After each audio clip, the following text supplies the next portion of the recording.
working there. I'm like, I'm going to do that. I always say you look at them like pilots or like rock stars. You know what I mean? You look at bartenders like, oh my God, yeah. They were fucking the gods. Yeah. And so it took me a minute. It took 9 months, but I got in there. Nice. And so I was in that bar for 4 years while I was through college, and I started making so much money that I dropped out of college, as you do.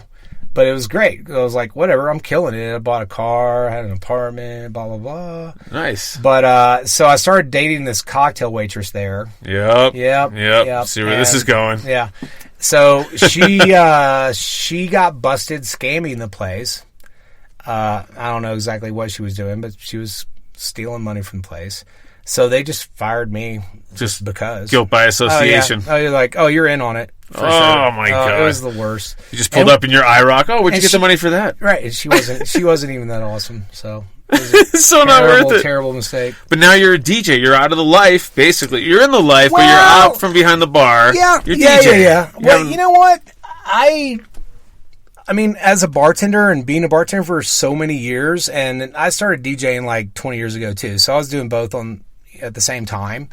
But I really look at DJing very much like hospitality. It's kind of the same sort of thing. You're providing an environment, and listen, you can take the food and the drink away from all of it. None of that shit matters. Like, really. Okay, I can go and mixology some shit up all day long. You're like, oh my God, this cocktail's amazing. Yes, that's great. Oh my God, the steak's amazing. Oh, this food's so good. Yes, that's great. But why do you really go to a restaurant? Atmosphere. You go to a restaurant to hang out and be in an atmosphere and feel good and like be around people, and like, especially in a bar, you go and sit at the bar because you're like, oh, this bartender's cool. It's like, oh, you know what? Hey, how's it going, man? Oh, have you met these guys over here yet? Oh, this is so-and-so and so-and-so. Right. You guys, you have a lot in common. It's and like the possibility of getting it on with the stranger. Yeah, totally. So, I look at DJing the same way as I did bartending. It's a way of hospitality. It's a way of setting a vibe and setting up a scene for social interaction. So, the only thing that I do miss about bartending versus DJing is I don't get to talk to people a lot because I'm kind of like on it. Right. Like mixing music and stuff. So I'm kind of like in my own little world and like watching it through a fishbowl. Sure. Or whatever, instead of like chatting with people. It's like you bring the party, but you can't engage in the party. Yeah, I get it. Kind of. You're kind of on the sidelines, kind of watching it happen. But it is kind of the same sort of thing. You're setting up an environment for social fun, for social interaction. You're conducting a social orchestra. Totally. Yeah. Totally. That's awesome. Like, it's like a huge sense of like, kind of like power and responsibility, kind of like Spider-Man. Yeah, I mean, you're owning the room. Yeah, 100%. You own the room. You own the room. You set the room. You set the vibe. You set the whole thing. And listen, even when how I got into DJing in the first place was because I was a bar manager setting the music. That's how I started all this. You just like feel the room. You're like, okay, right now we need some like 90s hip hop over here. Yeah. I'm looking at this crowd. Okay, maybe we're going to get some. Yeah, okay, cool. So you like read the room and you know what's going on. Yeah. And you get girls in the booth. Yeah.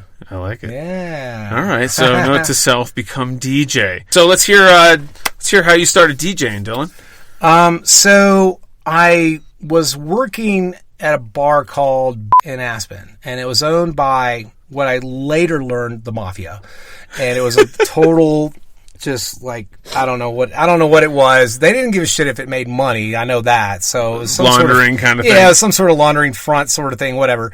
But they were all from, and I swear to God, the owner would show up like, I don't know, every couple of months, and he just looked like the Godfather, really terrifying guy. Like, I'd never even wanted to talk to him. I was the bar manager there, and they had all these, music tapes that they had hired some New York DJ to make, and they were all on VHS, which I thought was kind of weird, but it kind of makes sense. So I'm like, okay. And, that's what we play for music. So, and the place was very like clubby. This is like late 90s, like the music the sound system was killer. The soundtrack was loud. It was like a loud place. It was like a club, you know. It was like first and foremost music. Yeah, it was like it was a restaurant, but it's like you come in here to club out, you know. I'm like, all right, cool. And so I was running the bar. I did it for a while, and then we started getting tired of the music because it's like, okay, we've been here 6 months. We're listening to the same music every freaking night. We only had like 5 or 6 of these VHS tapes. And the cool thing was the VHS tape would run the entire length of the night. So it was like a, I don't know, 8-hour tape. Wow. Right? Audio tape on VHS. EP, extended Crazy, play. Right? Yeah, 100%. So I just decided, I'm like, I'd been kind of dabbling. I'd started like DJing at my house, you know, and having people over and like playing on a couple like Discman and a little Radio Shack mixer. Oh my shit. God. Yeah, no, it was retarded. Wow. And then I started making mixtapes that I would play for house parties at my house. And so I was totally into that.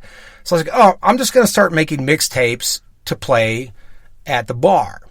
And so I started doing that, and it was the off season, so I spent a month or two, and I made like 4 or 5 of these VHS tapes. Of like 8 hours. Yeah. Wow. And what I would do is, I don't know if you remember these. Remember mini discs? Oh yeah. Yeah. So I had this mini disc recorder, and they would record like 1 hour, and I would make this mix, and I was like, I had a huge music collection, always did, and I would make this mix on a mini disc, and then I'd make like 5 of them, and then I would transfer that to a VHS tape, right? I know, it's so funny. It's amazing. So I made all these VHS tapes, so like when winter came around and we like reopened, I was like, hey, I just made all these new mixtapes like for us to play in here. I was so sick of the shit we used to play in here before, and we started playing them, and the place boomed. Like, I mean, I don't know if it was the second year in, but might have been just because we're like, okay, we're catching on. No, music changes everything, but, dude. You know, the Atmosphere. music helped, but also the GM was like, this is freaking, dude. And even the owner, Mr. Godfather, or whatever, like, she was like, this is great. This is way better than the New York DJ that we hired to do this. I'm like, all right, sweet, you know? So then I was like, what if we have like a little dance party up in here one night? Oh, no, wait, I got to back up. Yeah, okay. We're backing up. So here's what happened. This is how it actually all started. So the GM comes to me like 8 days before New Year's Eve.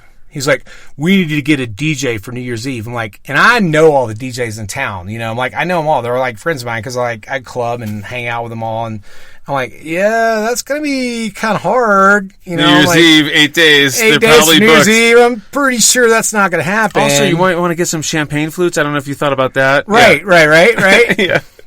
Or champagne. Yeah, champagne. Did you think about the helium for the balloons? Oh, my God. Anyway, so I'm like, okay, I'll see what I can do. So I call all my friends that are in Aspen that are DJs. Of course, they're all booked. I'm like, okay, I'm fucked. So I call Denver, start calling around, find this guy, and the one who's not working. don't know the guy, don't know anything about the guy. I'm like, okay, I'll take you. It's like $3,000 for New Year's Eve. I'm like, okay, approve it with the manager's like, yeah, sure. I'm like, all right, fine.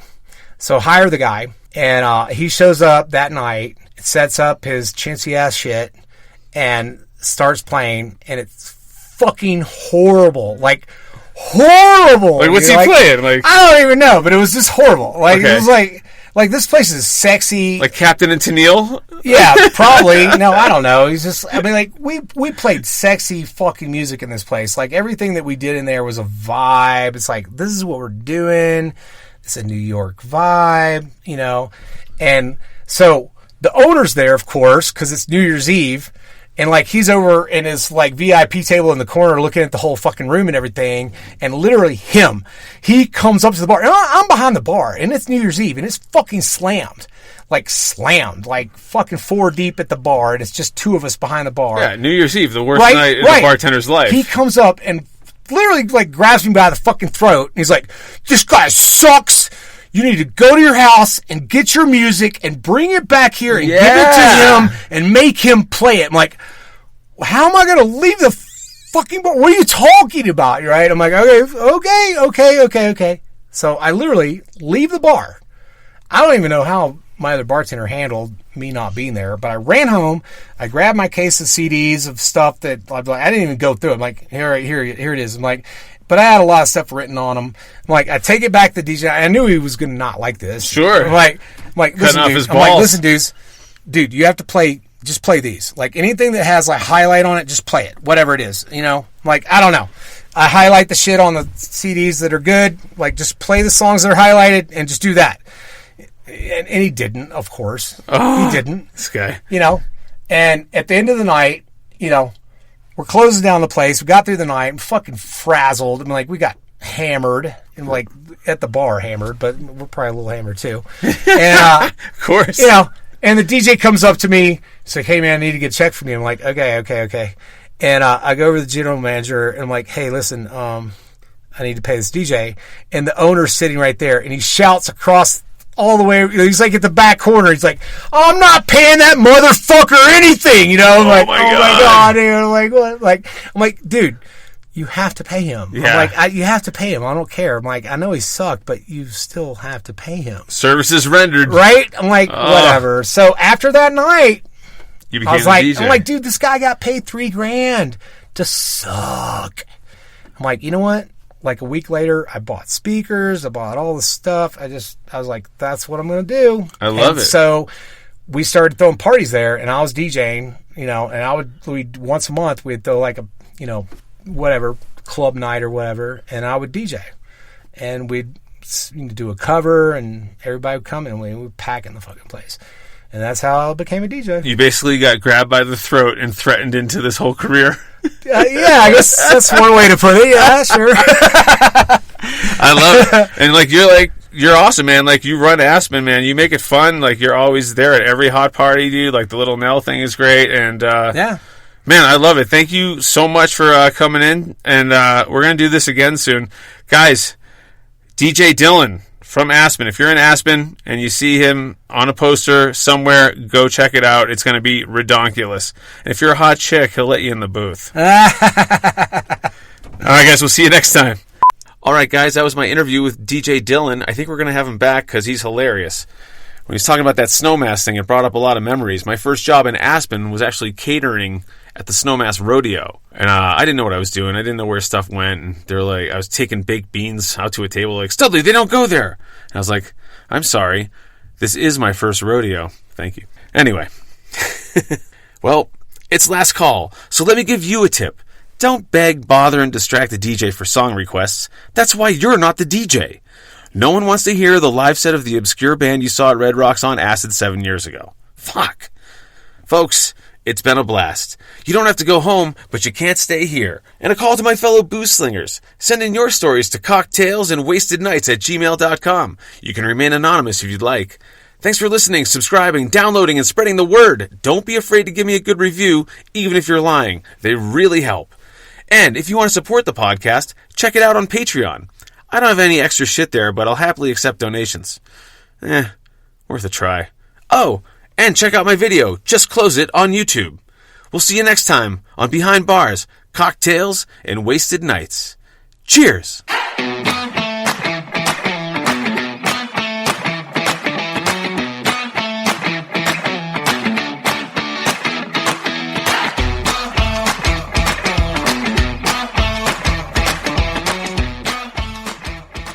In the ice-filled... Fuck.